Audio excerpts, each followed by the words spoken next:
죽음과 부활을 그리스도께서 말씀하셨어요.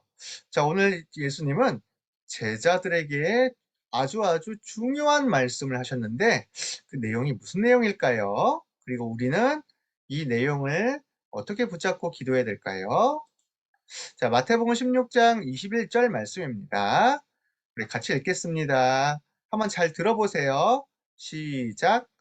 이때로부터 예수 그리스도께서 자기가 예루살렘에 올라가 장로들과 대제사장들과 서기관들에게 많은 고난을 받고 죽임을 당하고 제3일에 살아나야 할 것을 제자들에게 비로소 나타내시니.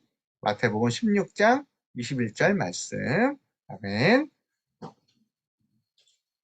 예수님께서 제자들에게 말씀하셨어요. 너희들은 나를 누구라고 하느냐? 그때 베드로가 고백했습니다. 예수님은 그리스도이시며 살아계신 하나님의 아들이십니다. 오, 베드로, 너는 하나님의 축복을 받은 자로구나. 내가 너에게 반석과 같이 만들어주겠다. 그리고 너희에게 흑암을 꺾는 권세를 주겠다. 천국 열쇠, 기도 응답의 권세를 주겠다. 예수님을 그리스도로 고백만 했는데 베드로는 엄청 축복을 받았지요. 그런데 그 뒤에 예수님이 아주 중요한 말씀하셨어요. 너희는 아직 내가 그리스도인 것을 아직 말하지 말라. 그리고 나서 제자들에게 처음으로 말씀하셨어요. 내가 그리스도의 일을 하기 위해 이 땅에 왔단다. 내가 이제 그리스도의 일을 해야 될 텐데 대제사장들과 서기관들과 유대인들에게 고난을 많이 받게 될 거야. 그리고 십자가에 죽게 될 거야. 왜 예수님은 죄도 없으신데 고난을 당하셔야 했을까요? 왜 예수님은 죄도 하나도 없으신데 왜 십자가에 죽으셔야만 했을까요? 예수님이 이 얘기를 먼저 하신 거예요. 그런데 걱정하지 말 것은 3일 만에 내가 다시 살아나서 너희들과 함께 할 것이다. 왜 예수님은 또 다시 살아나셔야만 했을까요? 제자들은 너무너무 궁금했어요. 그러면서 또 너무너무 무서웠어요. 베드로가 얘기했어요. 예수님, 안 됩니다. 예수님이 죽으신다니요. 예수님께서는 아무 죄도 없으시고 아무 잘못도 없으시고 우리와 영원토록 함께 하셔야 되는데 왜 십자가에 죽으셔야만 해요? 안 됩니다. 방해합니다. 제가 막을 겁니다. 베드로는 예수님이 십자가에 죽으셔야 한다는 소식을 듣자마자 너무너무 화가 나고 안 된다고 소리치면서 막았어요. 그때 예수님이 말씀하셨어요. 베드로야, 너는 지금 하나님의 일을 생각하지 않고 네 생각을 하고 있는 거야. 저 뒤로 물러가라 하면서 예수님이 말씀하셨어요. 나를 따라오려거든 너희가 너희 십자가를 질 만큼 괜찮을 만큼 나를 따를 정도가 돼야 된단다. 너희가 나를 정말로 따라오려거든 너희들이 고난과 핍박을 받아도 괜찮을 정도가 돼야 된단다. 이렇게 말씀하신 거예요. 왜 예수님은 이렇게 말씀하셨을까요? 사실 예수님은 죄가 하나도 없으시죠. 예수님은 잘못도 없어요. 하나님이신 분이에요.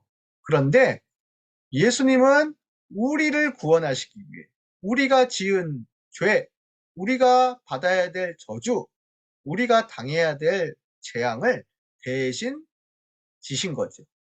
우리가 하나님을 떠났습니다. 사단에게 속았어요. 우리가 지옥 속에 있어요. 이걸 해결하려면 우리가 죽어야 돼요. 우리가 죽으면 끝이죠. 그래서 불쌍히 여기신 하나님이 예수님을 보내셔서 우리 대신 십자가에서 지게 하신 거예요. 예수님이 안 죽으시면 우리가 죽어야 돼요. 예수님이 우리 대신 고통을 당하셔서 우리의 모든 연약함과 질병과 저주와 재앙을 십자가에서 다 해결하시고 끝내신 거예요. 예수님께 너무 감사하지요. 죄 없으신 예수 그리스도께서 대신 죽으심으로 모든 문제를 다 해결하셨습니다. 우리는 더 이상 사단에게 속지 않아도 돼요. 우리는 더 이상 저주와 재앙을 받지 않아도 돼요. 우리는 더 이상 지옥에 가지 않아도 되는 거예요. 그런데 그 예수님이 우리 마음속에 이제 주인으로 함께 하세요. 이제 그리스도를 주인으로 영접한 우리들은 모든 것이 다 끝나고 하나님의 자녀가 돼요. 우리 안에 빛으로 예수님이 들어오게 되신 겁니다. 이제 우리가 양이나 소를 또 잡을 필요가 있을까요?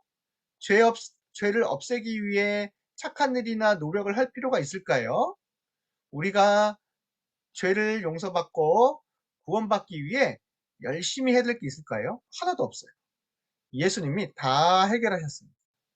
예수님이 다 끝내셨어요. 우리는 이 예수님을 믿기만 하면 되는 거예요. 자, 그런데 이 사실을 몰랐던 베드로는 예수님 죽으면 안 돼요. 예수님은 우리와 끝까지 함께 하셔서 우리에게 좋은 일 해주셔야 되잖아요. 이렇게 착각했던 거예요.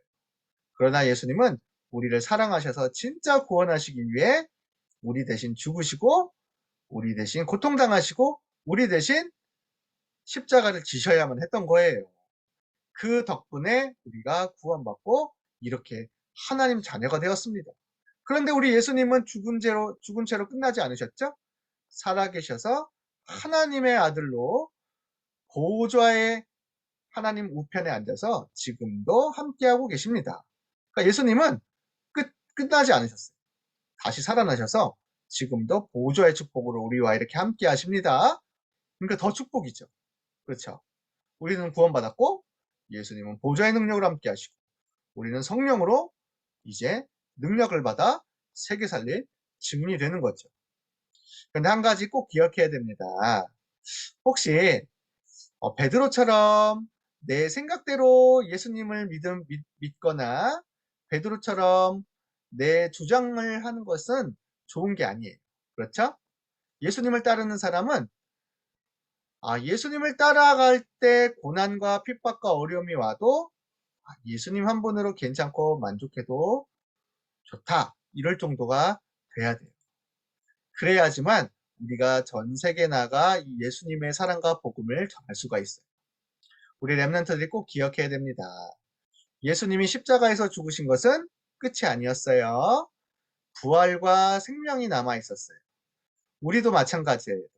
우리도 예수님을 따라서 전 세계의 십자가의 복음과 그리스도의 사랑의 복음을 전할 때 세계를 다닐 때 가끔은 어려운 것도 있고 힘든 것도 있을 수 있지만 그게 끝이 아니에요. 우리에게는 부활의 소망과 하나님 나라와 보좌의 축복이 기다리고 있습니다. 앞으로 이렇게 전 세계에 많은 사람들에게 복음을 전하며 하나님의 사랑을 전하는 우리 렘넌트 되기를 축복합니다.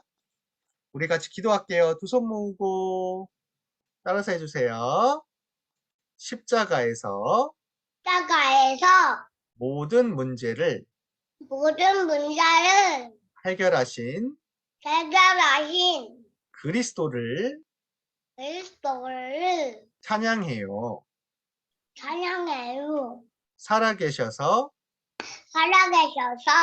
주인으로 함께 하시는 예수님께 감사해요. 구원을 이루신 그리스도를 세상에 전하게 해주세요. 예수님의 이름으로 기도합니다. 아멘.